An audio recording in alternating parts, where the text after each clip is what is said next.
एक बहू और 1000 नखरे। सुबह के 8 बज रहे हैं। गोकुल निवास की रसोई में मीना पसीने से तरबतर होकर नाश्ता बना रही है, जबकि डाइनिंग टेबल पर सरोज देवी अपनी आंखों पर चश्मा चढ़ाए बहू के आने का इंतजार कर रही है और कहती है, मीना, आज फिर 8 बज गए। वो महारानी अभी तक सोकर नहीं उठी क्या? सूरज सिर पर आ गया है और हमारी नई बहू के नखरे खत्म ही नहीं हो रहे। माँ जी, मैंने 3 बार दरवाजा खटखटाया, पर अंदर से जवाब आया कि अभी ब्यूटी स्लीप चल रही है। अब आप ही बताइए, मैं क्या करूं? मैं तो तंग आ गई हूँ इसके रोज रोज के ब्यूटी स्लीप से। पता नहीं आज के जनरेशन के बच्चों को ये क्या लत लगती जा रही है। तभी सीढ़ियों से तानिया उतरती है। उसके हाथ में आईफोन है और चेहरे पर महंगा फेस मास्क। उसने रेशमी नाइट सूट पहना है, जिसे देखकर सरोज देवी का पारा चढ़ जाता है। तानिया सबसे एक ही बोलती है, गुड मॉर्निंग एवरीवन। वैसे मॉर्निंग तो गुड नहीं है, क्योंकि रात को एयर प्यूरिफायर ने काम करना बंद कर दिया था। मेरी स्किन कितनी डल लग रही है ना? बहू, यहाँ स्किन नहीं, रसोई की इज्जत डल हो रही है। इस घर की रस्म है कि बहू सूरज उगने से पहले उठती है और रसोई संभालती है। तुम यहाँ फेस मास्क लगाकर घूम रही हो, ये क्या तरीका है? तानिया ने बड़े नखरे से कुर्सी खींची और उस पर बैठ गई। उसने मेज पर रखी पराठों की थाली को ऐसे देखा जैसे वो कोई कचरा हो। रमेश जी ने अखबार के पीछे से नजरें घुमाई। फिर तानिया नखरे भरे अंदाज में कहती है, ओह माय गॉड, ये तेल से लथपथ पराठे। मम्मी जी, क्या आप मेरा कोलेस्ट्रॉल बढ़ाने की साजिश कर रही हैं? मुझे तो एवोकाडो टोस्ट और ओट्स मिल्क चाहिए। इतना ऑयली नाश्ता मैं नहीं कर सकती, मेरी तबीयत खराब हो जाएगी। बेटा, हमारे घर में तो पीढ़ियों से यही नाश्ता बन रहा है। और ये ओट्स मिल्क क्या होता है? दूध तो गाय देती है, ये ओट्स कहां से दूध देने लगे? आर्यन चुपचाप अपनी प्लेट में नजरें गड़ाए बैठा था। उसे पता था कि अगर उसने मुंह खोला तो आग और भड़क जाएगी, पर सरोज देवी ने उसे बीच में घसीट ही लिया और आर्यन से कहती है, आर्यन, देख रहा है अपनी बीवी के नखरे? कल इसे मोगरे की महक से एलर्जी थी, परसों इसे मंदिर की घंटी से सिर दर्द था, और आज इसे हमारे खाने से दिक्कत है। आखिर ऐसे कैसे चलेगा बेटा? मैं तो इसके रोज रोज के नखरे से पागल हो जाऊंगी। थोड़ा समझा इसको। माँ, वो तानिया को थोड़ा वक्त लगेगा एडजस्ट होने में। तानिया प्लीज आज खा लो ना, भाभी ने बड़ी मेहनत से बनाया है। देखो, अगर तुम्हें तबीयत खराब होने का डर है तो थोड़ा कम ही खाना। आर्यन की बातें सुनकर तानिया ने अपनी उंगली की टिप से पराठे को छुआ और फिर नाक सिकोड़ ली। उसने अपने फोन में कुछ टाइप किया और फिर जोर से आह भरी, जैसे उस पर कोई पहाड़ टूट पड़ा हो। फिर कहने लगी, मेहनत तो जिम में भी होती है आर्यन, पर उसका मतलब ये तो नहीं कि मैं कुछ भी अनहेल्दी खा लूं। मम्मी जी, मेरे लिए अलग से हिमालयन पिंक सॉल्ट मंगवा दीजिए।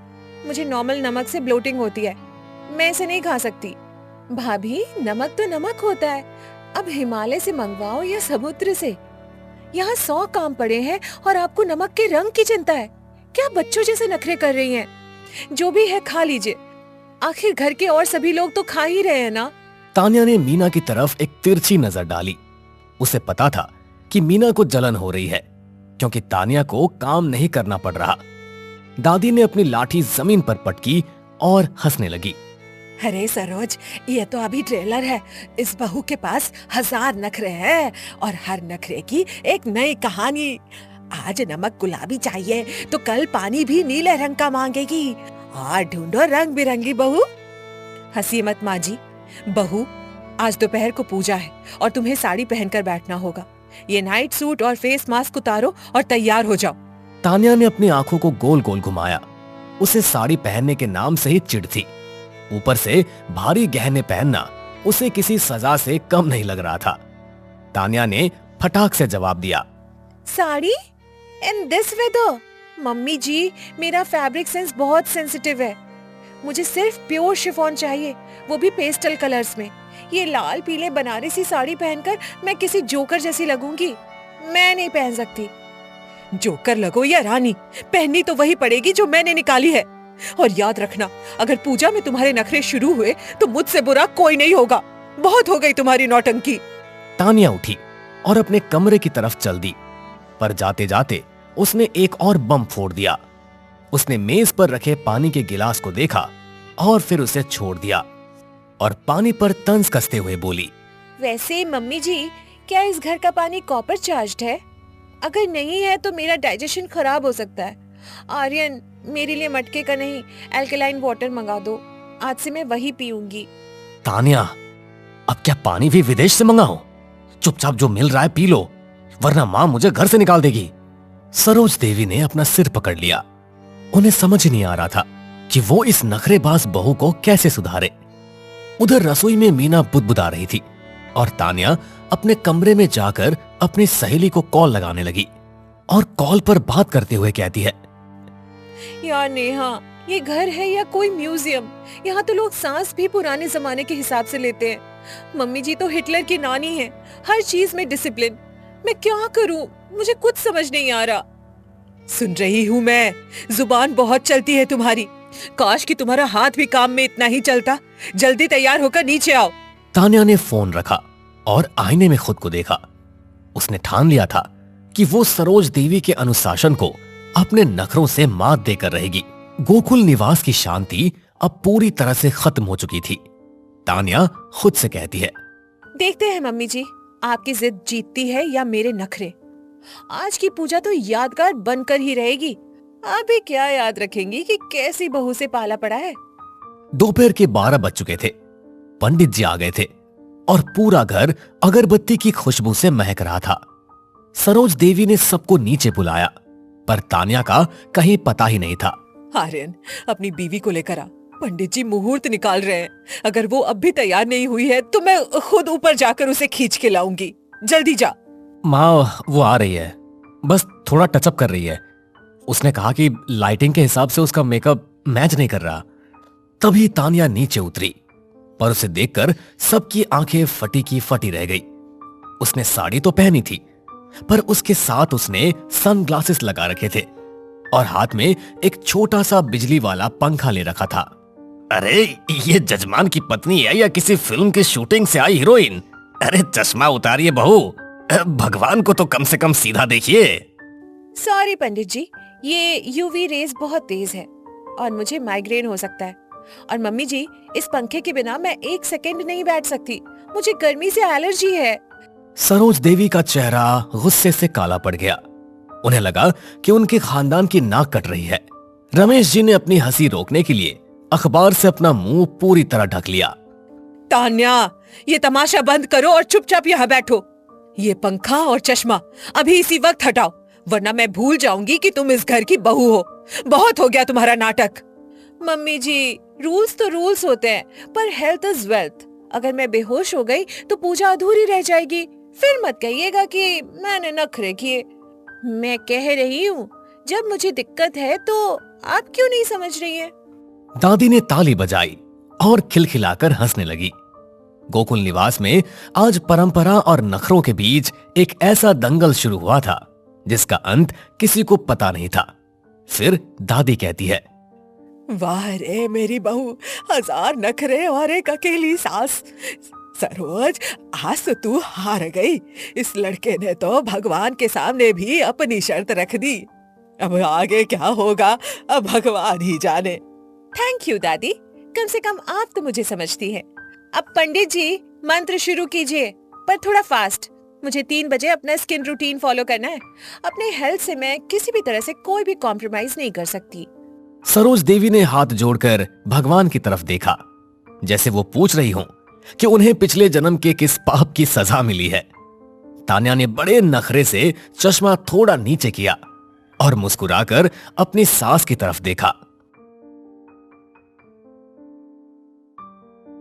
पूजा खत्म हो चुकी है, पर घर का माहौल अब भी गर्म है। सरोज देवी ने तय कर लिया है कि तान्या के नखरों का इलाज काम से ही होगा।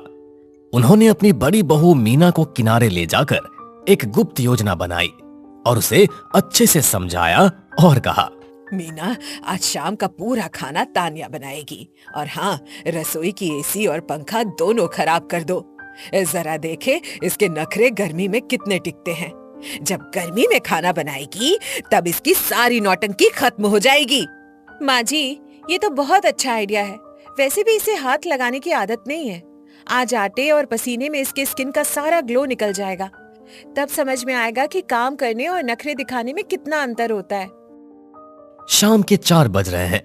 तान्या अपने कमरे में नेटफ्लिक्स देख रही है। तभी सरोज देवी ने दरवाजा जोर से खटखटाया। उनके हाथ में रसोई की चाबियां थी और चेहरे पर एक विजयी मुस्कान। सरोज देवी तान्या से कहती है, बहू, आज मीना की तबीयत ठीक नहीं है और मेरे घुटनों में बहुत जोरों का दर्द हो रहा है। आज रात का खाना तुम्हारे हाथ का होगा। और सुनो, बाहर से ऑर्डर करने का सोचना भी मत, क्योंकि हमें बाहर का खाना खाने की आदत नहीं है। ओह गॉड, कुकिंग! मम्मी जी, किचन में तो मैं 1 सेकंड भी नहीं रुक पाऊंगी। मुझे आग की गर्मी से स्किन प्रॉब्लम हो जाती है। मेरी स्किन हीट सेंसिटिव है। डॉक्टर ने आग से दूर रहने को कहा है।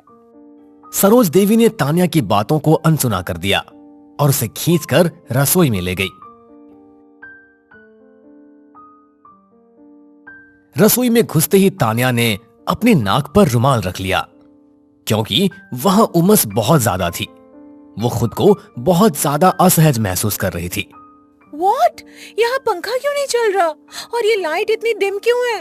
आर्यन, जल्दी आओ। यहाँ सरवाइव करना मेरे बस की बात नहीं है। आर्यन अभी बाजार गया है। पंखा खराब है और मैकेनिक कल आएगा। अब चुपचाप ये सब्जियां काटो और चूल्हा जलाओ, वरना रात को सबको भूखा सोना पड़ेगा। सरोज देवी बाहर जाकर सोफे पर बैठ गई और छिपकर रसोई का नजारा देखने लगी।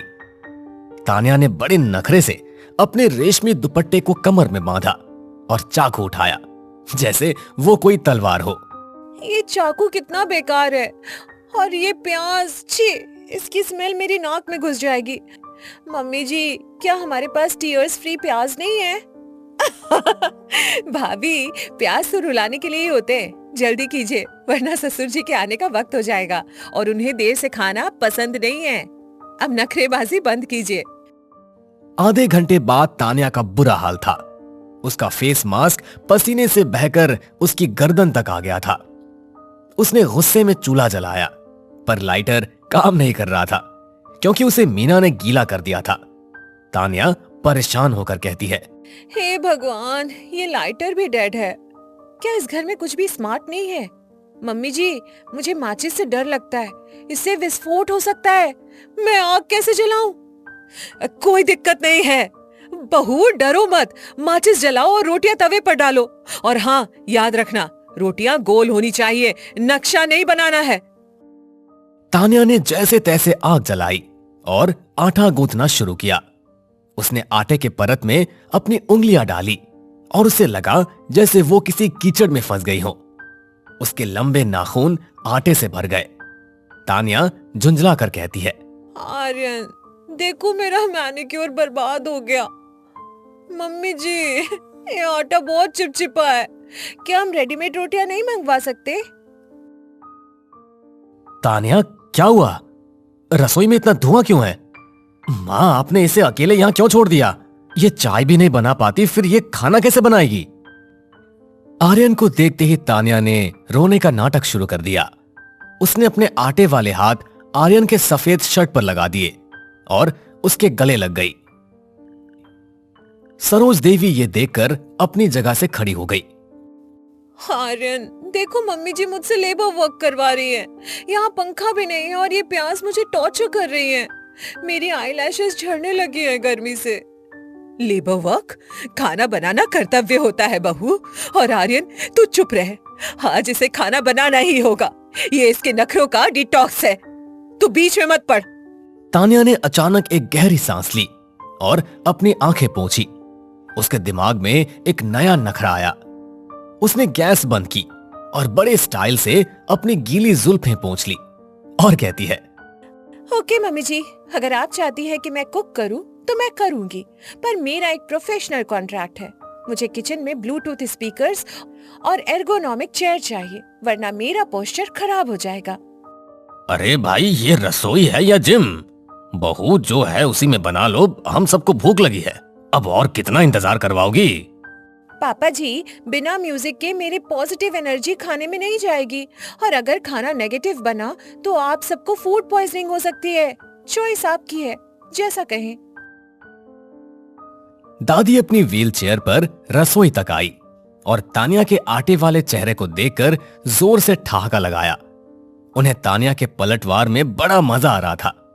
दादी बोली, सरोज हार मान ले, तेरी बहू ने हेल्थ और हाइजीन का ऐसा खेला खेला है कि तू कुछ नहीं बोल पाएगी। चल बहू, तू बाहर जा, आज मैं सबको अपनी पसंद का पकौड़ा बनाकर खिलाऊंगी। नहीं माँ जी, आज तो ये बनाकर ही रहेगी। तान्या, जाओ और रोटियां बनाओ, वरना मैं तुम्हारा ये फोन 7 दिन के लिए जब्त कर लूंगी। तानिया का चेहरा उतर गया। फोन जब्त होने की बात सुनकर उसने तुरंत बेलन उठाया। उसने पहली रोटी बेली, ऑस्ट्रेलिया के नक्शे जैसी बनी थी। उसने उसे तवे पर डाला और जानबूझकर उसे जलने दिया।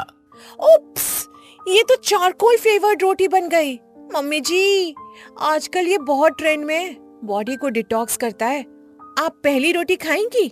आपको अच्छी लगेगी। ये रोटी है या कोयला? तान्या, तुम जानबूझकर ये सब कर रही हो। मीना, जरा चखो तो ये इसने क्या बनाया है। माँ जी, दाल में नमक की जगह इसने पिसी हुई चीनी डाल दी है। ये कह रही है इसे खट्टा मीठा गुजराती टच दे रही है। पूरा घर तानिया के इस कुकिंग एक्सपेरिमेंट से दहल गया। सरोज देवी समझ गई कि तानिया को काम सिखाना यानी अपने ही पैरों पर कुल्हाड़ी मारना है। तानिया ने बड़े नखरे से अपना हाथ धोया और लोशन लगाने लगी। सॉरी मम्मी जी, मेरी क्रिएटिविटी शायद आप लोगों के टेस्ट से मैच नहीं करती। अब मैं जा रही हूँ अपना फेस वॉश करने, बहुत टैनिंग हो गई है। ओह गॉड। जा, चली जा। मीना, तू ही बना खाना। इस लड़की के 1000 नखरे सहना आसान नहीं है, पर इसके हाथ का खाना खाना मौत को दावत देना है। तानिया मुस्कुराती हुई अपने कमरे की तरफ चली गई और आर्यन को आंख मार दी। आर्यन ने राहत की सांस ली। सरोज देवी रसोई की चौखट पर माथा पकड़कर बैठ गई, जबकि दादी और रमेश जी दबे पांव हंस रहे थे। गर्मी में जुगाड़ू बहू का खेत में ठंडा हरा भरा ससुराल। हाँ, आज तो कुछ ज्यादा ही काम कर लिया है। हाँ पिताजी, काम करके पूरा शरीर थक गया है। भैया, मुझे तो बहुत तेज भूख लग रही है। माँ, खाने के लिए कुछ तो बचा है क्या? अगर हो तो दे दो ना। रुक जा बेटा, घर में बहुओं से पूछती हूँ। चलो, इतना तो अच्छा हुआ कि गांव की मुश्किलों से हमें छुटकारा मिल गया। हाँ दीदी, लेकिन यहाँ पर भी हमें अभी बहुत सारी दिक्कतों का सामना करना पड़ सकता है ना, इसी वजह से मैं चिंतित हूँ। जो भी हो, अब तो यही रहना होगा। अरे बहू, सुबह का खाना बचा है क्या? बच्चों को भूख लगी, बेचारे काम करके थक के आए हैं, बेचारे बहुत थक गए हैं, उनको भूख लगी हुई है, खाना दे दो। हाँ माँ जी, खाना बचा तो हुआ है, जरा देखना सीता बर्तन में क्या बचा है। दीदी, इसमें तो थोड़ी सी दाल है और सब्जी बची हुई है, और रोटी तो ज्यादा बची है। हाँ, ये है खाना। कोई बात नहीं, जितना खाना बचा है उतना थाली में परोस दो, तेरे पापा जी भी खाएंगे तो 4 जनों के लिए थोड़ा थोड़ा खाना निकाल दे। ठीक है माँ जी, मैं अभी निकाल देती हूँ।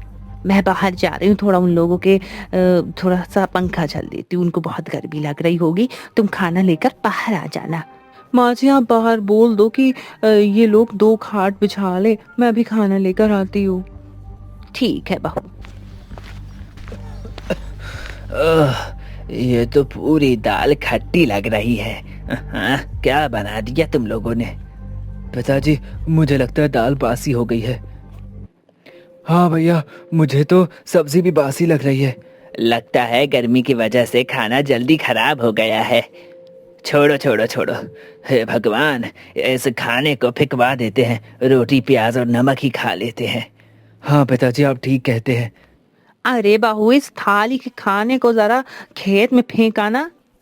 क्यों, क्या हुआ माँ जी, क्या बात है? अरे गर्मी की वजह से पूरा खाना खराब हो गया। अब तो बहुत जल्दी खाना खराब हो जाया करेगा। लगता है खाना ठीक रखने के लिए हमें कोई नया उपाय करना होगा। वैसे भी दोपहर तक सभी भूखे हो जाते, बार बार चूल्हा भी नहीं जला सकते, कुछ तो सोचना पड़ेगा। ला दीदी, मैं खाना फेंक देती हूँ। हाँ ये ले, 1 थाली तू ले ले, 2 मैं ले लेती हूँ। बहू, खाना जरा दूर फेंकना, नहीं तो घर में ही बदबू आती रहती है, तो दूर फेंक के आना। ठीक है माँ जी। दीदी, मैं तो कहती हूँ एक गड्ढा खोद कर उसमें ही इस खाने को फेंक देते हैं। इससे खाने की बदबू भी नहीं आएगी और किसी के पैर में भी नहीं लगेगा, अन्न का अनादर भी नहीं होगा। हाँ तो ठीक कह रही है, आज यहीं पर फेंक देते, कल एक गड्ढा खोद लेंगे, तब उसी में फेंक दिया करेंगे। ठीक है? ठीक है दीदी।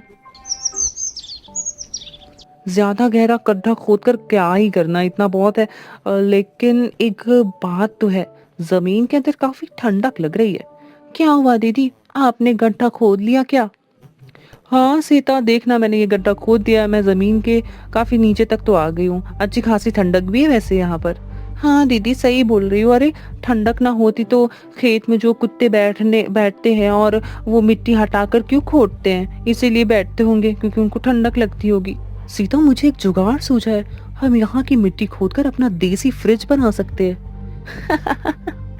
ये आप क्या बोल रही हो दीदी, कुछ भी बोलती रहती हो। भला जमीन में गड्ढा खोदकर हम फ्रिज कैसे बना सकते हैं, कुछ भी। कविता की बातें कई सवालों से भरी पड़ी थी, लेकिन क्या सच में कविता जमीन में गड्ढा खोदकर फ्रिज बना सकती है? तब तक गर्मी में सभी अपना गांव छोड़कर खेत में क्यों रहने लगे? क्या पूरा परिवार बिना बिजली के खेत में हमेशा के लिए रह पाएगा? वह खेत में होने वाली परेशानियों का सामना कैसे कर पाएगा? इस कहानी को पूरी तरह से जानने के लिए चलिए एक फ्लैशबैक में चलते हैं। दीदी, मैंने सब्जी काट दी है, अब मैं थोड़ा बाहर का काम कर लेती हूँ। बाहर का क्या काम है?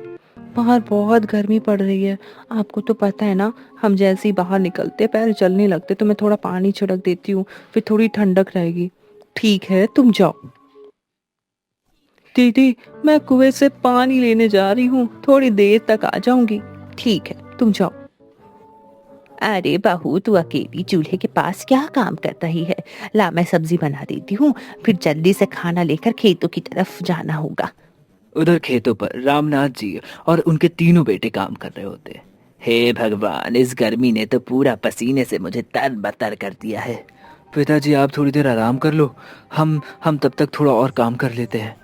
क्या आराम करूं बेटा, गर्मी से बुरा हाल हो चुका है, अब आराम करना भी एकदम मौत जैसा है।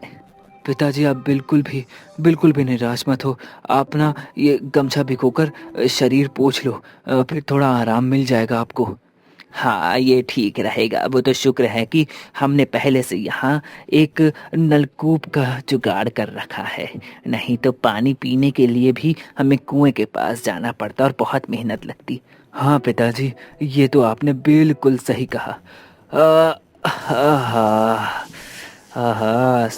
सच में शरीर को ठंडक मिल गई है, लेकिन इस भयंकर गर्मी में मुझे नहीं लगता कि ये गमछा ज्यादा देर तक गीला रहेगा।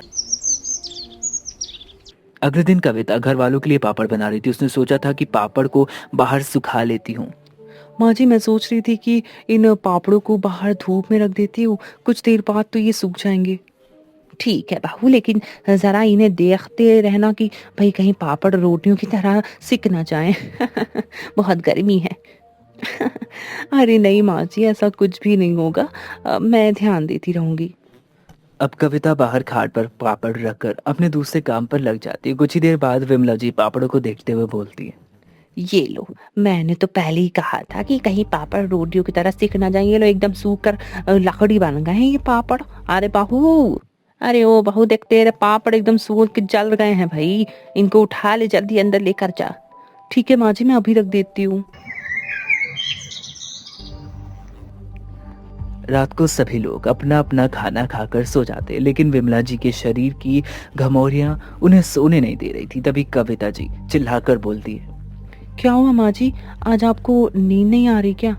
नींद कहाँ से आएगी बहू, अरे मेरी पेट में उफ बड़ी घमौरियां हो रखी है, ये कब से खुजली हो रही है, उफ इसीलिए नींद नहीं आ रही अच्छे से। रुको माँ जी, मैं आपके पेट में खुजला देती हूँ। हाँ हाँ हाँ हाँ, थोड़ा थोड़ा नीचे की तरफ खुजलाना। आय हाय, लगता है वहां पर ज्यादा घमौरियां हो गई। हाँ हाँ, मजा आ गई। ठीक है माँ जी, रुको मैं पंखा भी कर देती हूँ। कुछ देर बाद जब विमला जी सो जाती हैं तो कविता घर के बाहर निकलकर ठंडी हवा में घूमने लगती है। तभी उनकी नजर एक दूर दिख रही खेत पर पड़ती है। बाहर कितनी अच्छी हवा चल रही है, और वो दूर हमारे खेत, वहां तो और ज्यादा हवा चल रही होगी। एक हमारा गांव है जहाँ गर्मी से बुरा हाल है, मुझे खेत पर गए हुए काफी दिन हो गए हैं। एक काम करती हूँ, कल मैं सभी के लिए खाना लेकर जाऊंगी, फिर अपने खेत का नज़ारा भी देखाऊंगी। अरे दीदी, आप इतनी रात को बाहर क्या कर रही हो? कुछ नहीं सीता, बस गर्मी की वजह से थोड़ा बाहर टहलने आ गई थी। काफी रात हो गई, चलो अब सो जाओ। अगले दिन कविता खाना लेकर खेतों पर जाती है तो कुछ ही देर बाद वो नीम के पेड़ के पास बैठ जाती है और खुद से बोलती है, यहाँ तो सच में बहुत ठंडक है, कितनी ठंडी ठंडी हवा चल रही है, ऊपर से यहाँ की जमीन भी ठंडी है। गांव में तो जमीन सुबह से ही जलने लगती है। क्या हुआ कविता, तुम घर नहीं जा रही? थोड़ी देर में चली जाऊंगी जी, बस यहाँ पर बैठकर अच्छा लग रहा है तो सोचा थोड़ी देर रुक जाऊं। हाँ वो तो है, यहाँ पर चारों तरफ ठंडक है, ठंडक, बहुत अच्छा लग रहा है। सच में अगर हमारा घर यहीं पर होता तो कितना अच्छा होता। हाँ वो तो है, लेकिन जितना अच्छा तुम सोच रही हो इतनी परेशानियां यहाँ झेलनी पड़ती हैं, तुम्हें क्या पता। यहाँ पर धूल, भारी आंधी, तूफान और हर तरह की परेशानियों का सामना करना पड़ सकता है। हम परेशानियों का भी हल निकाल सकते हैं, यहाँ पर एक मजबूत और सुरक्षित घर भी बन सकता है। वो सब तो ठीक है, लेकिन माँ पिताजी माने तभी तो कुछ हो सकता है ना। आज जब हम सभी लोग रात में खाने में इकट्ठा होंगे ना, तो फिर तुम सबके सामने ये बात करके देखना। हाँ, मैं एक बार ये बात सभी को बोल दूंगी, एक बार सामने रख कर देखती हूँ क्या होता है। कुछ ही देर बाद कविता वहाँ से घर चली जाती है और शाम होते ही रात के खाने की तैयारी करने लगती है। सीता, आज भिंडी रखी तो है, तो आज भिंडी की सब्जी बना लेते हैं। ठीक है दीदी, मैं भिंडी काट देती हूँ, आप रोटी बना लो। वैसे दीदी, आज आपने जल्दी चूल्हा नहीं जला दिया? हाँ सीता, आज मुझे घर वालों से थोड़ा कुछ बात करनी है, उनके सामने एक बात रखनी है। कैसी बात दीदी? जब हम सभी बात करेंगे तो तुम खुद ही जान जाओगी। बस इतना जान लो कि कोई खास बात है। फिर तो ठीक है दीदी, मैं भी जल्दी जल्दी खाना बनवा देती हूँ। पूजा से भी साथ में काम करवा लेते हैं, फिर सब कुछ जल्दी जल्दी हो जाएगा। हाँ दीदी, मैं आ गई हूँ, बताओ भाई क्या करना है, जल्दी जल्दी बताओ, मैं कर देती हूँ। तुम एक काम करो, दाल चावल बना लो। दीदी रोटी बना रही हैं, मैं कुछ देर में सब्जी बना दूंगी। हाँ ठीक है दीदी, मैं बना देती हूँ। कुछ ही देर बाद घर के सभी लोग खाना खाकर इकट्ठा होते हैं, तब कविता अपनी बात रखती है। माँ जी, मैं सोच रही थी अगर हम यहाँ ना रहकर अपने खेत वाली ज़मीन पर रहें तो कैसा होगा? बाहू, ये तो क्या बोल रही, खेत वाली ज़मीन कोई रहने की जगह है? अरे वहाँ पर तो सिर्फ खेती होती है, खेती भाई, हम वहाँ पे कैसे रह सकते हैं? हैं? हाँ माँ जी, लेकिन जिस तरह यहाँ पर गर्मी पड़ रही है, यहाँ तो हम लोगों का बुरा हाल है। दिक्कत तो है, इस गांव में चारों तरफ गर्मी का असर दिखने लगा है। बहू, खेत में रहना आसान नहीं होगा। पापा जी, हमारे खेत के पास नलकूप भी लगा हुआ है, पेड़ की छांव भी है और खेत की सब्जियां भी हुई हैं। बस इस तरह का एक घर की कमी है। अगर वहाँ पर हम एक मजबूत घर बना ले तो वहाँ पर भी हम सुरक्षित तरीके से रह सकते हैं। नहीं बहू, बस, अरे गर्मियों की बात है, फिर सब ठीक हो जाएगा। चलो, अब सभी लोग सो जाओ, सुबह फिर से अपने अपने कामों पर लगना है। अगले दिन नींद पूरी ना होने के कारण रामनाथ जी को उल्टियाँ होने लगती है। तभी रामू, अरे पिताजी, इतनी रात को आपको क्या हो गया? पता नहीं बेटा, अचानक से ही उल्टी उल्टी होने लगी है। लगता है रात की नींद पूरी ना होने की वजह से मुझे मुझे अपाचन हो गया है।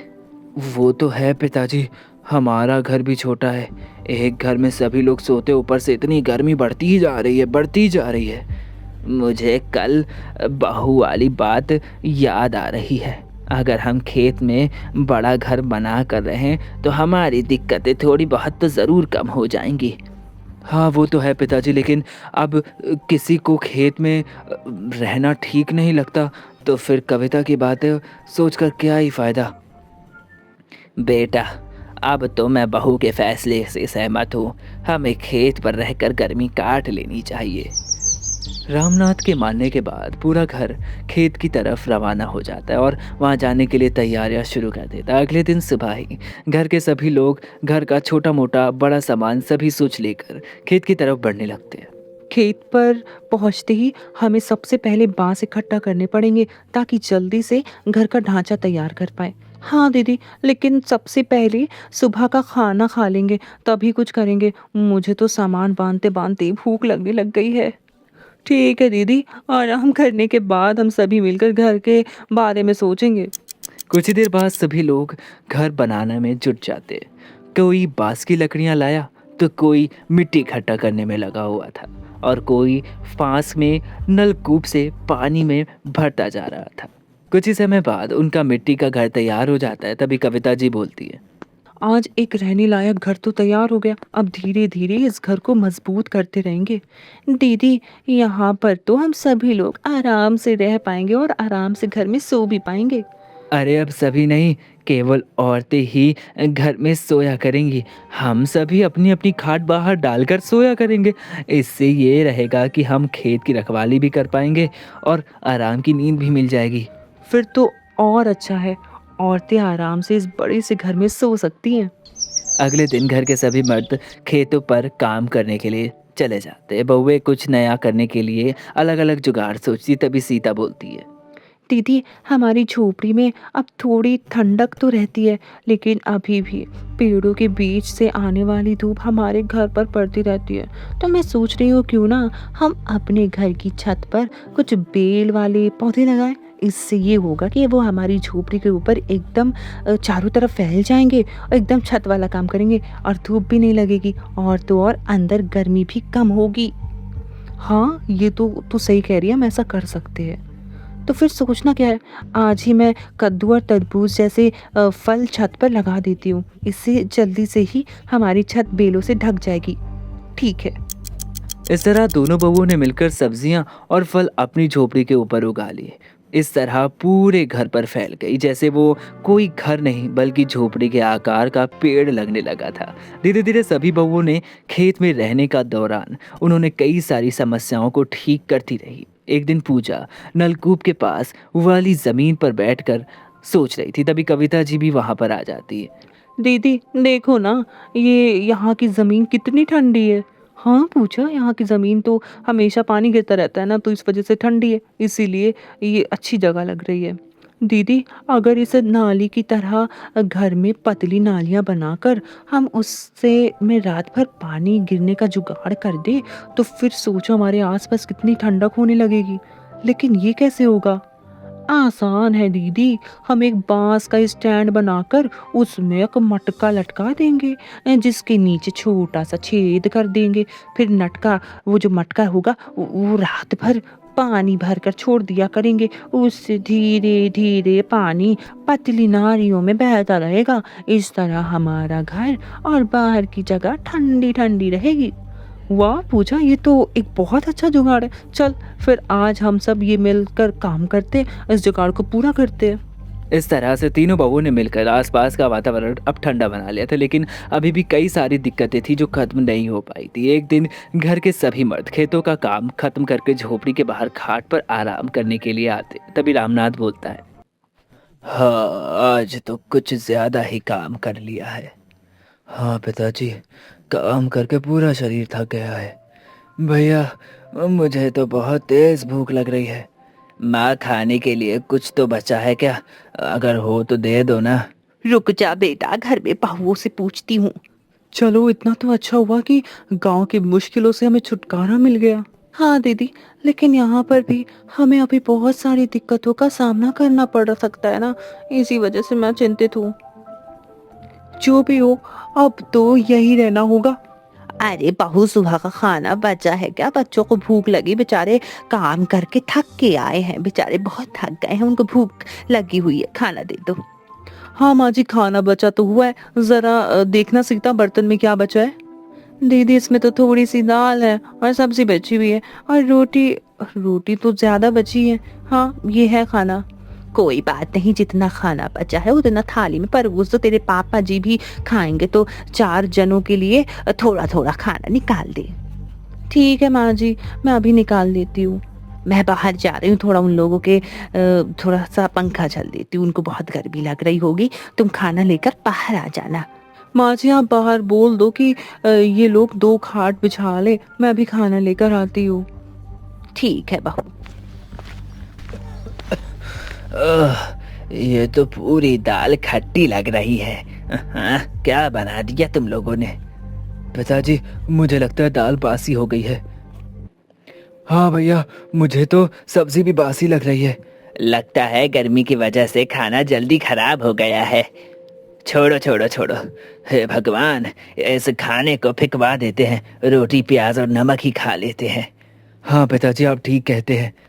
अरे बहू, इस थाली के खाने को जरा खेत में फेंका ना। क्यों, क्या हुआ माँ जी, क्या बात है? अरे गर्मी की वजह से पूरा खाना खराब हो गया। अब तो बहुत जल्दी खाना खराब हो जाया करेगा। लगता है खाना ठीक रखने के लिए हमें कोई नया उपाय करना होगा। वैसे भी दोपहर तक सभी भूखे हो जाते, बार बार चूल्हा भी नहीं जला सकते। कुछ तो सोचना पड़ेगा। ला दीदी, मैं खाना फेंक देती हूँ। हाँ ये ले, एक थाली तू ले ले, 2 मैं ले लेती हूँ। बहू, खाना जरा दूर फेंकना, नहीं तो घर में ही बदबू आती रहती है। तो दूर फेंक के आना। ठीक है माँ जी। दीदी, मैं तो कहती हूँ एक गड्ढा खोद कर उसमें ही इस खाने को फेंक देते हैं। इससे खाने की बदबू भी नहीं आएगी और किसी के पैर में भी नहीं लगेगा, अन्न का अनादर भी नहीं होगा। हाँ तो ठीक कह रही है, आज यहीं पर फेंक देते, कल एक गड्ढा खोद लेंगे, तब उसी में फेंक दिया करेंगे। ठीक है? ठीक है दीदी। ज्यादा गहरा गड्ढा खोदकर क्या ही करना, इतना बहुत है। लेकिन एक बात तो है, जमीन के अंदर काफी ठंडक लग रही है। क्या हुआ दीदी, आपने गड्ढा खोद लिया क्या? हाँ सीता, देखना मैंने ये गड्ढा खोद दिया है। मैं जमीन के काफी नीचे तक तो आ गई हूँ। अच्छी खासी ठंडक भी है वैसे यहाँ पर। हाँ दीदी, सही बोल रही हो। अरे ठंडक ना होती तो खेत में जो कुत्ते बैठते हैं और वो मिट्टी हटाकर क्यों खोदते हैं? इसीलिए बैठते होंगे क्योंकि उनको ठंडक लगती होगी। सीता, मुझे एक जुगाड़ सूझा है। हम यहाँ की मिट्टी खोदकर अपना देसी फ्रिज बना सकते हैं। ये आप क्या बोल रही हो दीदी? कुछ भी बोलती रहती हो। भला जमीन में गड्ढा खोदकर हम फ्रिज कैसे बना सकते हैं? कुछ भी। अरे सीता, मैं मजाक नहीं कर रही हूँ, मैं सच बोल रही हूँ। देख, मैं बताती हूँ। गड्ढे के अंदर जमीन ठंडी होती है। अगर हम किसी छोटे से मटके के अंदर दाल सब्जी रखकर उसे कपड़े से बांधकर गड्ढे के अंदर रख दे, तो मुझे लगता है कि हमारा खाना जल्दी खराब नहीं होगा। अगर ये जुगाड़ खाने को बेकार होने से बचा सकता है तो बहुत ज्यादा अच्छा हो जाएगा। और हुआ ना फिर हमारा जुगाड़ू फ्रिज। हाँ दीदी, फिर तो आपका कहना बिल्कुल सच है। आपने तो सच में हमारे फ्रिज का जुगाड़ सोच लिया है। अगले दिन दोनों ने मिलकर फ्रिज वाला जुगाड़ बनाकर तैयार कर लिया। अरे कविता, दोपहर में खाने के लिए कुछ बचा है क्या? मैं अभी लाती हूँ। भाभी, बस रोटी ही लाना। खाना तो इस समय तक अक्सर बासी हो जाता है, तो खाने का कोई मतलब नहीं। हाँ भैया, बासी खाना खाकर हमें अपनी तबीयत नहीं खराब करनी, रोटी ही लिया दो। अरे देवर जी, आप परेशान ना हो, एक बार खाकर तो देखो। ये बासी खाना अब बिल्कुल बेकार नहीं लगेगा। ये बासी नहीं है बल्कि एकदम अच्छा है, ताज़ा ताज़ा लगेगा। मैंने इसका समाधान भी निकाल लिया है। क्या मतलब भाभी जी? मतलब मैं आपको बाद में बताऊंगी। पहले आप बचा हुआ खाना खाकर बताओ कि वो बासी है, बदबू आ रही है या नहीं। ठीक है भाभी, आप खाना ले आओ। अब कविता उसी गड्ढे में छोटी सी मटकी निकालती है और उसमें रखा हुआ खाना सभी लोगों को परोस देती। फिर सभी लोग खाना खाने लगते हैं। तभी रामू बोलता है, अरे आज तो दाल में कुछ ऐसी बदबू नहीं आ रही है, बल्कि और अच्छा स्वाद आ रहा है। हाँ भैया, ऐसा लग रहा है जैसे दाल जरा सी भी बासी नहीं हुई है। दाल की छोड़ो, अरे ये सब्जी देखो, बिल्कुल ठीक लग रही है। ये सब कैसे हुआ भाभी? ये सब हमारे देसी फ्रिज का कमाल है। हमने जमीन में एक गड्ढा खोद कर उसी में छोटी छोटी मटकियां रख दी और उसमें खाना रख दिया और ऊपर से कपड़े को बांध दिया ताकि हवा भी अंदर ना जाए और ठंडक भी रहे। ओहो, ये बात, सच में तुम्हारे जुगाड़ ने तो आज भर पेट खाना खिलवा दिया। अरे हमारे घर की तरफ तो देख जरा। हाँ, ऐसा हरा भरा घर हमारी बहुओं का कमाल है। आज हम सब ये सब बड़ी बहू की वजह से देख पा रहे हैं।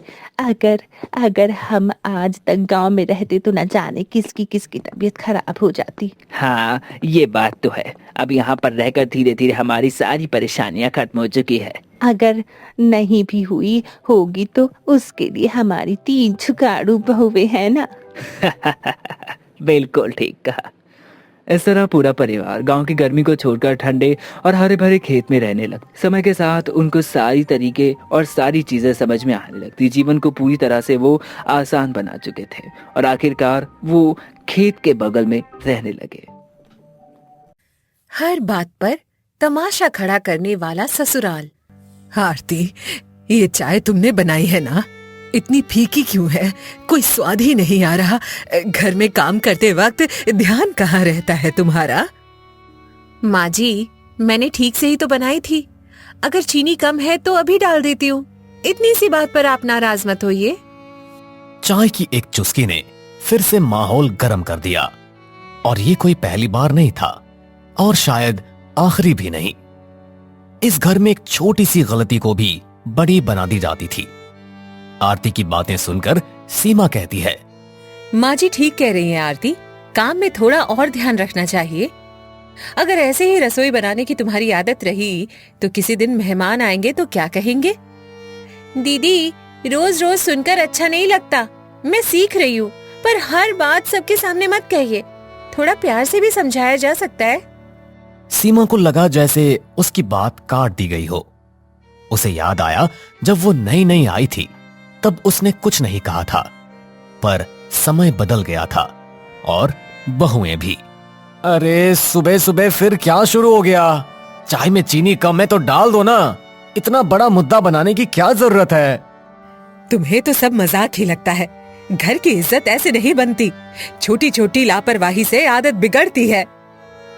विमला देवी को लगता था कि सख्ती से ही केवल घर को संभाला जा सकता है। उन्हें डर था कि ढील देने से सब हाथ से निकल जाएगा, पर सख्ती कब ताने में बदल जाती है ये उन्हें भी पता नहीं चलता था। भाभी, आप हर बात दिल पर क्यों ले लेती हो? माँ तो बस सिखा रही है। इतना सोचने की क्या बात है? दिल पर ना लूं तो और क्या करूं? हर बार सबके सामने बोलना अच्छा लगता है क्या? कभी अकेले में भी समझाया जा सकता है। आरती की आवाज धीमी थी, पर उसके शब्द साफ थे। उसे गलती से ज्यादा अपमान चुभता था। हर बार उसे लगता था जैसे उसे कटघरे में खड़ा कर दिया गया हो और वो कोई बहुत बड़ी गुनहगार हो। अरे बस करो अब, रोज यही सब क्यों होता है? सुबह का समय है, शांति से रहो ना। इतनी सी बात को इतना मत बढ़ाओ। तुम्हें तो अपनी बीवी ही सही लगेगी। माँ तो गलत हो गई अब। क्या मैंने तुम्हें यही दिन देखने के लिए पाला था? विवेक की हालत हमेशा एक जैसी रहती थी। वो मां को दुखी नहीं देख सकता था और पत्नी को रोते भी नहीं, पर उसकी चुप्पी अक्सर आग में घी का काम करती थी। वो ना बोलकर भी दोषी हो जाता था। अरे भाई, बात खत्म करो, चीनी डाल दो और चाय पी लो। इतना शोर अच्छा नहीं लगता। आप तो हमेशा टाल देते हो। घर चलाना आसान नहीं होता। मैं गलत नहीं हूँ। हरिराम जी सालों से यही देखते आ रहे थे। उन्हें पता था बात छोटी है पर आदत बड़ी है। घर में शांति उनकी ख्वाहिश थी, पर यह कभी हकीकत भी हो पाएगी इसकी कोई उम्मीद नहीं थी। आरती, थोड़ा झुक जाया करो। घर में बड़े हैं, उनकी बात मान लो। इससे माहौल ठीक रहता है। कितना झुकूं दीदी? हर बार मैं ही क्यों चुप रहूं? कभी किसी ने सोचा मैं क्या महसूस करती हूँ? आरती का यह सवाल सीधा था और भारी भी। सीमा ने नजरें झुका ली। शायद उसने भी कभी यही सवाल मन में दबा दिया था। फिर मोहित ने कहा, भाभी, आप जवाब दोगी तो बात बढ़ेगी। माँ का स्वभाव ऐसा ही है, थोड़ा समझ कर चलो ना। स्वभाव के नाम पर सब सहते रहें, कभी तो कोई बोलेगा ना। हर बात पर तमाशा क्यों बनता है? कमरे में एक पल को सन्नाटा छा गया। आरती ने वो कह दिया था जो सब सोचते थे। इस घर में आवाज उठाना ही सबसे बड़ा जुर्म था। फिर काजल ने कहा, आप बात को ज्यादा बढ़ा रही हो भाभी। माँ ने बस 2 शब्द ही तो कहे, इतना बुरा मानने की क्या जरूरत? रोज रोज 2 शब्द सुनो तो भारी लगते हैं। मैं भी इंसान हूँ, पत्थर नहीं। टूट जाती हूँ रोज रोज की बेमतलब की बातों से। आरती की आंखें हल्की सी भर आई, पर उसने आंसू गिरने नहीं दिए। उसे पता था रोने पर भी यही कहा जाएगा, ड्रामा कर रही है। फिर विवेक आरती की साइड लेते हुए विमला से कहता है, माँ, सच में हर बात पर इतना मत बोलो। अरे हम सबको थोड़ा आराम रहना चाहिए, और वैसे भी घर डर से थोड़ी चलता है। तो मैं डराती हूँ? अब तुम भी यही कहोगे? सब मिलकर मुझे ही गलत बना दो। विमला देवी को लगा जैसे जमीन खिसक रही हो। उन्हें पहली बार महसूस हुआ कि बच्चे अब छोटे नहीं रहे, पर उन्हें ये बात मान लेना आसान नहीं था।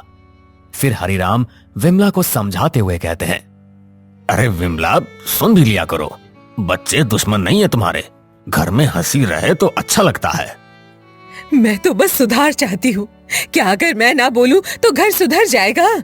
अरे मेरी नीयत खराब नहीं है, मैं सबके भले के लिए ही बोलती हूँ। नीयत सच में खराब नहीं थी, पर तरीका ऐसा था कि हर दिन झगड़े में बदल जाता था। सुधार की कोशिश अक्सर अपमान बन जाती थी। आरती थोड़ी नरमी से बोली, माँ जी, मैं आपकी इज्जत करती हूँ, बस थोड़ा प्यार से बोल दीजिए, तमाशा मत बनाया कीजिए।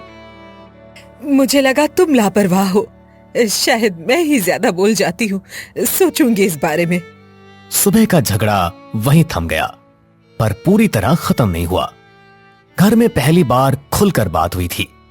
अब देखना था क्या आदत बदलेगी या फिर अगली सुबह फिर वही तमाशा होगा। घर का डाइनिंग एरिया, रात का वक्त। रात के करीब 9 बजे थे। पूरा दिन जैसे खींचातानी में ही निकल गया था।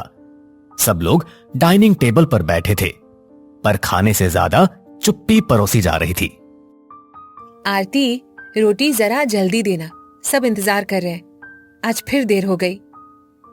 दीदी, सबको रोटी एक साथ ही चाहिए, कैसे करूं? हाथ तो 2 ही हैं मेरे, थोड़ा सब्र कर लीजिए, ला रही हूं। सीमा को फिर वही पुरानी बात याद आ गई। उसने सोचा आरती धीरे काम करती है, और आरती को लगा जैसे सुबह की बात फिर शुरू होने वाली है। रात की थाली में भी शांति नहीं थी। फिर विमला तंज कसते हुए कहती है, देखा, मैंने कहा था ना, काम में कोई फुर्ती नहीं है, घर ऐसे नहीं चलता। मैं कितनी बार बोलूं? माँ, बस खाना खा लेते हैं शांति से। अरे पूरा दिन तो बस इसी उधेड़ बुन में निकल गया, अब फिर से शुरू मत करो, सब थक गए हैं वैसे भी। विवेक कोशिश कर रहा था कि बात आगे ना बढ़े। उसे डर था कि छोटी सी चिंगारी फिर आग बन जाएगी। घर में शांति बचाना अब उसका रोज का काम बन गया था। मोहित आरती की साइड लेते हुए कहने लगता है, भाभी सुबह से ही काम करने में लगी है, थोड़ा टाइम लग गया तो क्या हुआ, खाना तो अच्छा बना है। तुम्हें तो सब अच्छा लगेगा ही, समय की कीमत तुम्हें कुछ समझ आती भी है या नहीं? विमला देवी की आवाज में वही सख्ती थी। उन्हें लगता था ढील देने से सब हाथ से निकल जाएगा, पर सख्ती से रिश्ते हाथ से फिसल रहे थे। काजल भी आरती को हिदायत देते हुए कहने लगी, भाभी, दाल थोड़ी पतली है, सुबह वाली दाल फिर ना हो जाए, माँ को अच्छा नहीं लगेगा। सब शांति से खाओ। आपको तो सब अच्छा ही लगता है, मैं ही गलत दिखती हूँ। किसी को मेरी बात आखिर समझ क्यों नहीं आती? क्या मैं इतना गलत कह देती हूँ? विमला देवी के शब्दों में शिकायत थी। उन्हें सच में लगता था कि घर की जिम्मेदारी अकेले उनके कंधे पर है, पर शायद वो ये नहीं देख पा रही थी कि अब घर में और भी कंधे हैं। माँ जी, हम आपके खिलाफ नहीं हैं, बस रोज की बहस से थक जाते हैं, थोड़ा माहौल हल्का रहे तो अच्छा लगता है।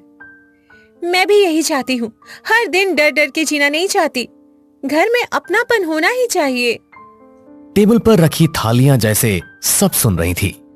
आज बात फिर खुल रही थी, लेकिन इस बार आवाजें थोड़ी नरम थी। शायद सबको एहसास हो रहा था कि रोज का तमाशा सबको थका रहा है। विवेक भी विमला से बड़ी नरमी के साथ कहता है, मां, हमें आपसे डर नहीं प्यार चाहिए। अगर गलती हो तो समझा दो, सबके सामने कुछ मत कहो। मैंने कभी सोचा नहीं कि तुम लोग डरते हो, मुझे लगा मैं सही कह रही हूँ, शायद मेरा तरीका ही गलत हो। यह पहली बार था जब विमला देवी ने अपनी बात में नरमी दिखाई। घर में हल्की सी उम्मीद की हवा चली। आरती ने भी पहली बार राहत महसूस की। फिर मोहित ने विमला से कहा, मां, हम सब साथ हैं, कोई आपका अपमान नहीं कर रहा, बस थोड़ा बदलाव चाहिए। हाँ माँ, छोटी बात को बड़ा मत बनाया करो, घर हंसता हुआ ही अच्छा लगता है। रोज रोज घर में कलह बहुत अच्छी बात नहीं है। बच्चों की बातों में शिकायत नहीं, विनती थी। विमला देवी ने सबके चेहरे देखे। उन्हें लगा शायद सच में कुछ बदलना चाहिए। फिर धीरे स्वर में बोली, ठीक है, कोशिश करूंगी, हर बात पर नहीं बोलूंगी, पर तुम लोग भी ढंग से काम करना। मैं पूरी कोशिश करूंगी माँ जी। बस इतना चाहती हूँ कि बात प्यार से हो, घर घर जैसा लगे तो अच्छा है। उस रात का खाना पहली बार बिना किसी लड़ाई झगड़े के खत्म हुआ। अगली शाम घर में अजीब सी खामोशी थी। कल की बातों ने सबको सोचने पर मजबूर कर दिया था। आज तय होना था कि ये घर बदलेगा या फिर वही पुराना तमाशा लौटेगा। सबको थोड़ी देर बैठना है, मुझे कुछ कहना है। आज कोई बीच में नहीं बोलेगा। हाँ मां, बोलिए, हम सब सुन रहे हैं, आप आराम से कहिए। विमला देवी के हाथ में चाय का कप था, पर आवाज में हल्की घबराहट थी। पहली बार वो शिकायत नहीं, सफाई देने जा रही थी। घर की हवा भारी थी। मुझे लगता था सख्ती से घर संभलता है। मैंने यही सीखा था अपनी सास से, पर शायद अब समय बदल गया है। समय बदलता है तो तरीके भी बदलते हैं, और घर कभी भी डर से नहीं, समझ से चलता है। हम सबको ये बात सीखना चाहिए। हरिराम जी की आवाज में ठहराव था। वो हमेशा चुप रहते थे, पर आज उनकी बात सीधी दिल में उतर रही थी। विमला देवी ने पहली बार उनकी तरफ देखा, बिना तकरार के। तभी सीमा भी बोल पड़ी, माँ जी, पापा ठीक कह रहे हैं। समय के साथ साथ बदलाव बहुत जरूरी है। हर समय एक जैसा नहीं होता। मुझसे गलती हो सकती है, पर हर बार सबके सामने आपका मुझे डांटना बिल्कुल भी अच्छा नहीं लगता है। दोनों बहुओं की आवाज में शिकायत कम, दर्द ज्यादा था। ये वही दर्द था जो सालों से जमा हो रहा था। आज वो शब्द बनकर बाहर आ गया था। मोहित भी अपनी राय रखते हुए कहता है, मां, घर में बात छोटी होती है, पर जब आप ऊंची आवाज में बोलती है तो बात बड़ी हो जाती है, और इसीलिए सब डर जाते हैं। मैं भी कई बार बिना सोचे बोल देती हूँ। शायद मुझे भी अपनी आदत सुधारनी चाहिए। ऐसा नहीं बोलना चाहिए। काजल ने सिर झुका लिया। उसे एहसास हो रहा था कि उसकी छोटी छोटी बातों ने आग को हवा दी थी। घर का हर सदस्य कहीं ना कहीं जिम्मेदार था। फिर विवेक कहता है, मां, मैं भी चुप रहता था, सोचता था कि आप संभाल लेंगे, पर मेरी चुप्पी ने भी बात को और बढ़ा दिया। बेटा, चुप रहना भी गलती होती है। घर सबका होता है जो भी घर में रहता है, और इसीलिए जिम्मेदारी भी सबकी होनी चाहिए। विवेक ने पहली बार खुलकर अपनी बात कही। हरिराम जी ने उसे देखकर हल्की मुस्कान दी। शायद आज बेटे ने सच में घर का बोझ उठाया था। फिर विमला थोड़ी नरमी के साथ कहती है, मुझे डर था कि अगर मैं ढील दूंगी तो घर बिगड़ जाएगा, पर शायद सख्ती से ही सब दूर हो रहे थे। मैं कोशिश करूंगी बदलने की। हम भी बदलेंगे माँ जी, और सभी लोग काम बांट लेंगे, सब मिलकर करेंगे। ये पहली बार था जब मैं की जगह हम बोला गया। घर की दीवारों ने भी जैसे राहत की सांस ली। छोटी सी बात पर असर बड़ा था। फिर सीमा आगे आकर बोलती है, चलो एक नियम बनाते हैं। कोई भी बात हो सबके सामने नहीं कहेंगे, अकेले में समझाएंगे। और छोटी बात को बड़ा नहीं बनाएंगे। न थाली बजेगी न तमाशा होगा, बस बात होगी। सबके चेहरों पर हल्की मुस्कान आ गई। थाली का जिक्र होते ही सबको पिछले झगड़े याद आ गए। अब वो आवाज बंद करने का फैसला हो चुका था। काजल भी अपनी सहमति जताती है और कहती है, मैं भी कोशिश करूंगी कम बोलने की। पहले सोचूंगी फिर बोलूंगी। घर में शांति अच्छी लगती है। और मैं भी चुप नहीं रहूंगा। जहां कहीं भी गलत होगा मैं वहीं रोक दूंगा। ये वही घर था जहां हर बात पर तमाशा खड़ा होता था। आज वही घर खुद को समझा रहा था। बदलाव आसान नहीं था, पर शुरुआत हो चुकी थी। आज से एक नई शुरुआत। हर बात पर शोर नहीं होगा। घर को घर रहने देंगे। बस यही चाहिए था। अब सभी लोग खाना साथ में हंसकर खाएंगे, किसी से डर कर नहीं। उस रात पहली बार टीवी की आवाज झगड़े से ऊंची थी। हंसी की हल्की गूंज पूरे घर में फैल गई। तमाशे वाला ससुराल धीरे धीरे परिवार बन रहा था। हर बात पर डांट और डर कम होगा और अपनापन बढ़ेगा। चलो अब इसी बात पर सब लोग एक साथ चाय पियेंगे। हर घर में झगड़े होते हैं, बातों का शोर भी होता है, पर जब लोग मान लें कि गलती सिर्फ एक की नहीं सबकी है, तभी घर बचता है। तमाशा बंद हो जाए तो रिश्तों की असली आवाज सुनाई देने लगती है। महल की ऊंची दीवारें सिर्फ पत्थर की नहीं थी, उनमें पीढ़ियों की कहानियां दबी थी। कुछ गौरव की, कुछ शर्म की, और कुछ जिन्हें कभी बाहर आने की इजाजत नहीं मिली। रात का वक्त, राजस्थान की वीरान पहाड़ियों के बीच खड़ा 200 साल पुराना महल। चांदनी उसके संगमरमर पर चुपचाप बिछी हुई है। अनन्या पहली बार इस महल में कदम रखती है।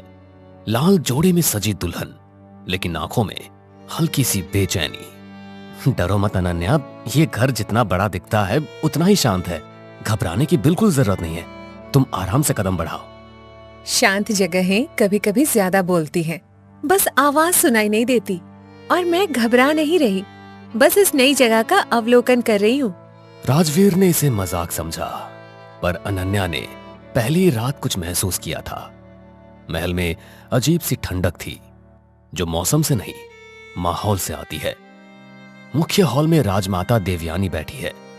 सफेद साड़ी, तीखी आंखें। शाही खानदान में स्वागत है। यहाँ इज्जत सबसे ऊपर होती है और सवाल कम पूछे जाते हैं। इज्जत सवालों से नहीं गिरती, गलतियों से गिरती है। मैं सिर्फ सच जानना चाहूंगी। कमरे में सन्नाटा फैल गया। नई बहू ने पहली मुलाकात में ही सीधी रेखा खींच दी थी। राजमाता की आंखों में हल्की चमक आई, जैसे शिकार और शिकारी आमने सामने हो। इतने में रणविजय सिंह हाथ में पुरानी फाइल लिए हुए धीरे धीरे अंदर आते हैं और अनन्या से कहते हैं, इस घर में जो दिखता है वही सच होता है।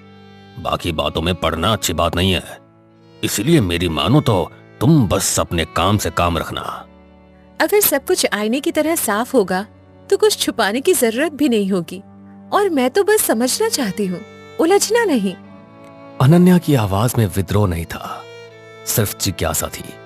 पर कई बार जिज्ञासा सबसे खतरनाक हथियार बन जाती है।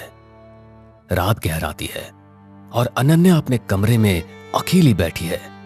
कमरा आलीशान था, सुनहरे पर्दे, झूमर, भारी पलंग, पर एक कोना थोड़ा अजीब था। दीवार पर पुरानी तस्वीर थी जो टेढ़ी लटकी हुई थी। अनन्या पास जाती है और तस्वीर में एक औरत है जिसका चेहरा हल्का खरोंचा हुआ है। अनन्या उसे गौर से देखती है, तभी दरवाजे पर दस्तक होती है। मीरा अंदर आती है और अनन्या को देर रात तक जागते हुए देखकर वो कहती है, मालकिन, रात ज्यादा हो गई है। ये महल रात में जागता है, आप जल्दी सो जाइए। ये तस्वीर किसकी है और ये चेहरा क्यों खरोचा हुआ है? ये सब क्या है? किसने किया है? ये कौन है? मीरा का चेहरा पल भर के लिए सफेद पड़ जाता है। उसकी आंखों में डर साफ था, जैसे किसी ने पुराने घाव को अचानक कुरेद दिया हो। मीरा अनन्या से कहती है, कुछ तस्वीरें देखनी नहीं चाहिए और कुछ बातें पूछनी नहीं चाहिए, क्योंकि ये महल सब याद रखता है। और सच, क्या वो भी यहीं कहीं दबा है या किसी ने उसे हमेशा के लिए मिटा दिया है? इस तस्वीर के पीछे की सच्चाई क्या है, मुझे साफ साफ बताओ। ये कौन है? बस धीरे से तस्वीर सीधी करके कमरे से बाहर चली जाती है। दरवाजा बंद होने की आवाज असामान्य रूप से भारी लगती है। अनन्या अपने कमरे में अकेली रह जाती है। बाहर हवाएं तेज हो गई है। महल की गलियों में सीटी जैसी आवाज गूंजती है, जैसे कोई फुसफुसा रहा हो। नई बहू को लगा ये घर सिर्फ पत्थरों से नहीं बना, यहां जरूर कोई बड़ा रहस्य दबा है। अचानक नीचे से तेज आवाज आती है, किसी चीज के गिरने की। अनन्या बाहर निकलती है। लंबा अंधेरा गलियारा और दीवारों पर पूर्वजों की तस्वीर लगी हुई है। नीचे हॉल में राजमाता और रणविजय खड़े हैं। एक पुराना संदूक खुला हुआ है। राजमाता कहती है, ये फाइल यहाँ कैसे आई? मैंने इसे बंद करवाया था। किसने छुआ इसे? घर में नया कोई आया है और नई आंखें ज्यादा देखती है। अनन्या सीढ़ियों से उतर के वहां आती है। संदूक के अंदर पुराने अखबार और एक तस्वीर झलकती है, उसी औरत की जिसका चेहरा खरोंचा गया था। अनन्या उस तस्वीर को देखते ही कहती है, शायद सच खुद बाहर आना चाहता है। कितने सालों से इसे दबा कर रखा है। किसका नाम मिटाया गया है? मुझे तो लगता है कि इस महल की दीवारें जितनी ऊंची हैं और किसी बड़े रहस्य की साजिश की शिकार हैं। सच क्या है, बताइए मुझे। अनन्या, तुम्हारी जुबान बहुत चल रही है। इसके लिए अभी ये सही समय नहीं है। कुछ बातें बाद में समझ आती है। तुम जाओ यहां से। रणविजय की आवाज में घबराहट थी, जैसे वो कुछ जानता हो पर बोलने की हिम्मत नहीं कर पा रहा। अनन्या की बातों में कई सारे सवाल थे जो राजवीर और राजमाता की उलझनें बढ़ाने के लिए काफी थे। इस घर की इज्जत दांव पर है। पुरानी बातों को उठाना अच्छा नहीं होगा। वैसे भी तुम अभी नई नई इस घर में आई हो। तुम्हें इतना कुछ जानने की अभी कोई आवश्यकता नहीं। तुम अपने कमरे में जाओ। इज्जत सच से बनती है माँ जी, झूठ से नहीं। और अगर कुछ गलत हुआ है तो उसे छुपाने की क्या आवश्यकता है? जब सच सामने आएगा तभी तो उसका कुछ हल निकाला जा सकता है। अनन्या की बातों में निडरता थी। कमरे की हवा भारी हो गई। संदूक खुला हुआ था, फाइल आधी बाहर और सच बस एक कदम दूर। महल की दीवारें गूंज उठी, जैसे बरसों बाद किसी ने उनसे जवाब मांगा हो। तस्वीर का वो खरोंचा हुआ चेहरा सामने था। उसकी आंखें अब भी जैसे देख रही हों। शाही खानदान की चमक के पीछे एक साया खड़ा था और उस साये का नाम अभी किसी ने नहीं लिया था। महल की रातें लंबी होती है और लंबी रातों में सच अक्सर करवट बदलता है। संदूक बंद कर दिया गया था, पर सवाल अब खुल चुके थे। सुबह की हल्की धूप संगमरमर पर फैल रही है, पर महल के भीतर ठंडक वैसी ही है। अनन्या बालकनी में खड़ी है। राजवीर भी उसके बगल में खड़ा है। नीचे आंगन में राजमाता पूजा कर रही है। राजवीर अनन्या से कहता है, तुमने कल जो किया वो इस घर में कोई नहीं करता। अरे तुम्हें क्या जरूरत थी बीती बातों को उभारने की? कुछ बातें बस दबी रहने दी जाती है। दबी हुई चीजें सड़ने लगती हैं, फिर बदबू पूरे घर में फैलती है। मैं तो बस साफ हवा चलाने की कोशिश कर रही हूँ। राजवीर की आंखों में संघर्ष था। वो पत्नी का साथ देना चाहता था, पर खानदान की दीवारें उसके कंधों पर बोझ बनकर टिकी हुई थी। नीचे हॉल में रणविजय अखबार पढ़ रहे हैं, पर पन्ने पलट नहीं रहे। राजवीर, समझाओ अपनी पत्नी को, ये घर कोई अदालत नहीं है। पुराने मामलों को छेड़ना खतरनाक होता है। खतरनाक सच नहीं होता पापा, खतरनाक उसे छुपाना होता है। शायद बात साफ कर देना ही बेहतर हो। यह पहली बार था जब राजवीर ने पिता की आंखों में आंख डालकर जवाब दिया। महल की हवा हल्की सी बदल गई, जैसे किसी ने खिड़की खोल दी हो। अनन्या सीधे मीरा के कमरे की ओर जाती है। कमरा छोटा है, पर सलीके से सजा हुआ है। आप जानती हैं वो औरत कौन थी? तस्वीर में जो चेहरा खरोचा गया, कृपया सच बताइए। मैं चुप नहीं रहूंगी। मालकिन, सच भारी होता है, उठाने की ताकत होनी चाहिए। वो तस्वीर राजवीर की बड़ी बुआ की है। कमरे में सन्नाटा पसर गया। राजवीर की बड़ी बुआ, जिसका नाम कभी इस घर में नहीं लिया गया, जैसे वो कभी थी ही नहीं। उनका नाम क्यों मिटाया गया? चेहरा क्यों खरोचा? क्या उन्होंने कोई अपराध किया था, या उनका अपराध सिर्फ सच बोलना था? उन्होंने शादी से मना कर दिया था। वो किसी और से प्यार करती थी, खानदान की इज्जत के खिलाफ गई और फिर एक रात गायब हो गई। ये शब्द पत्थर की तरह गिरा। महल की दीवारें जैसे कांप उठी। इतिहास ने अपना पहला पन्ना खोला था। अनन्या की सांसें तेज हो जाती है। गायब? मतलब उन्हें ढूंढा नहीं गया या ढूंढने की कोशिश ही नहीं हुई? खोज का नाटक हुआ था, पर असल में राजमाता ने उनका नाम लेना बंद कर दिया और धीरे धीरे सबने भूलना सीख लिया। भूलना आसान नहीं होता, पर जब सत्ता तय करती है तो यादें भी डर जाती है। महल की नींव में शायद एक चीख दबी थी। उसी वक्त दरवाजा खुलता है। राजमाता खड़ी है। मीरा, तुम्हें काम पर ध्यान देना चाहिए। पुरानी बातें दोहराने से कोई वापस नहीं आता। पर सच्चाई वापस आ सकती है, और अगर वो जिंदा हो तो? क्या आपने कभी सोचा? राजमाता की आंखों में पहली बार हल्की घबराहट चमकी, जैसे किसी ने बंद दरवाजे पर जोर से दस्तक दे दी हो। अब वो जिंदा नहीं है। उनका फैसला उनका था। घर छोड़ने की सजा घर से नाम मिट जाना होती है। सजा प्यार करने की या अपनी जिंदगी चुनने की? शब्द तीर की तरह निकले। राजमाता का चेहरा सख्त हो गया, पर उनकी उंगलियां कांप रही थी। सच कभी पूरी तरह मरता नहीं। तभी राजवीर अंदर आता है और कहता है, दादी, क्या बुआ सच में घर से भागी थी या उन्हें जाने पर मजबूर किया गया? सच क्या है, बताइए। बस, इस घर में मेरी बात अंतिम है। कुछ सच घर तोड़ देते हैं और कुछ झूठ घर को अंदर से खोखला कर देते हैं। राजमाता की तेज तर्रार बातों से राजवीर ने यह महसूस किया कि उसकी चुप्पी अब टूटने लगी थी। इतने में रणविजय भी कमरे में आ जाते हैं और कहते हैं, सच इतना सरल नहीं है। उस रात एक हादसा हुआ था। झगड़ा काफी ज्यादा बढ़ गया था और वो सीढ़ियों से नीचे गिर गई थी। तो ये बात आज तक छुपाई क्यों? इसे हादसा क्यों नहीं बताया और नाम क्यों मिटाया? अनन्या के ताबड़तोड़ सवालों से कमरा भारी हो गया था। आज पहली बार आधा सच सामने था, पर आधा सच अक्सर पूरे झूठ से ज्यादा खतरनाक होता है। रणविजय जवाब देते हुए कहते हैं, वो गिरने से पहले चिल्ला रही थी और कह रही थी कि वो पुलिस के पास जाएगी और मेरे इस खानदान की सच्चाई उजागर करेंगी। और फिर क्या हो गया? हादसा। इसमें किसी की कोई गलती नहीं है। अनन्या की रूह कांप उठी। यह सिर्फ इज्जत की कहानी नहीं थी, यह सत्ता, डर और चुप्पी की कहानी थी, और शायद अपराध की भी।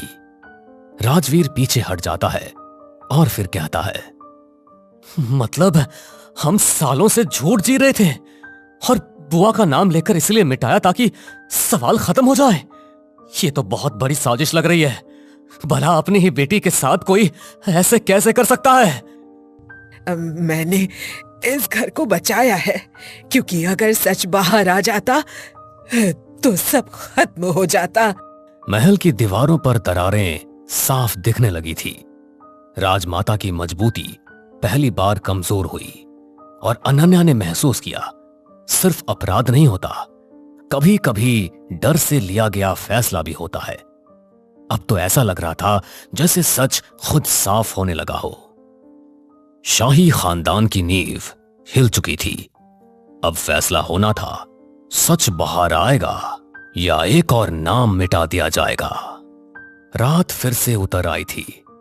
महल के आंगन में अजीब सी बेचैनी तैर रही थी। सच आधा बाहर आ चुका था, बाकी आधा अब किसी के सीने में धड़क रहा था।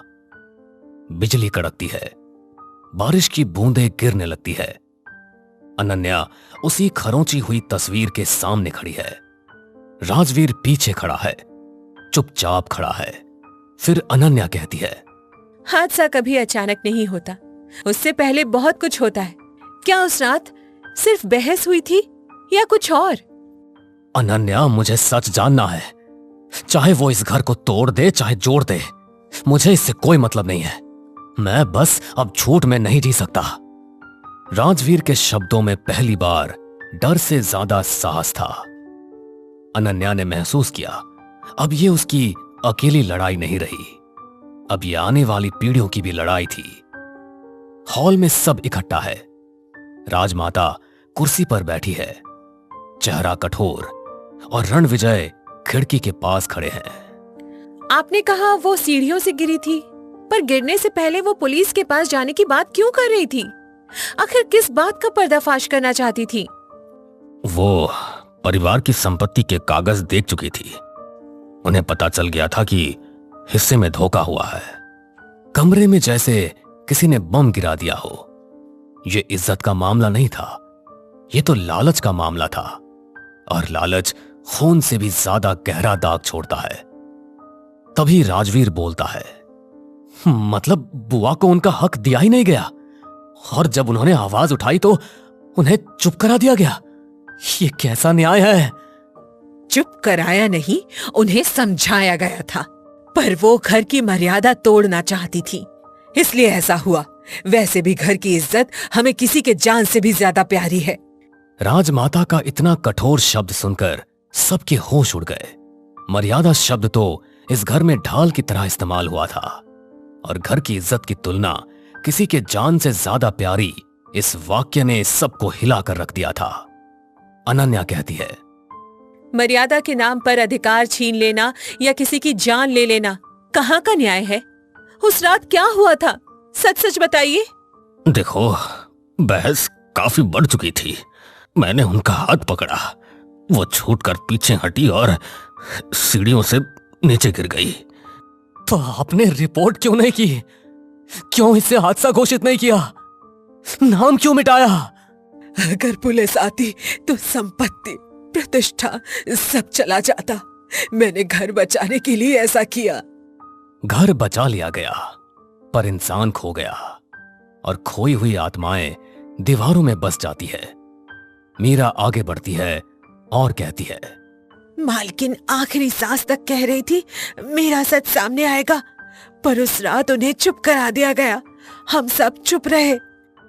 चुप्पी सबसे बड़ा अपराधी थी, जिसने सच को दफनाया और सालों तक महल के अंदर को खोखला करती रही। राजवीर कहता है, आज से उनका नाम वापस आएगा। सच स्वीकार करने से घर टूटता नहीं, झूठ से टूटता है। आज फैसला कर लीजिए।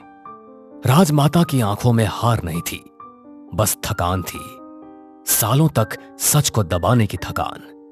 ठीक है, कल पुलिस को बयान दिया जाएगा और उनकी संपत्ति का हिस्सा उनके नाम से ट्रस्ट में चला जाएगा। मैंने बहुत साल झूठ को छिपा लिया, अब और नहीं, मैं गवाही दूंगा। सदियों पुरानी दीवारें आज पहली बार शांत थी। राजसी शान अब भी थी, पर उसके नीचे छुपा अंधेरा उजाले में बदल चुका था। सच ने इस खानदान को तोड़ा नहीं, उसे साफ किया, और हवेली जो सालों से फुसफुसा रही थी, आज पहली बार खामोश होकर मुस्कुरा रही थी।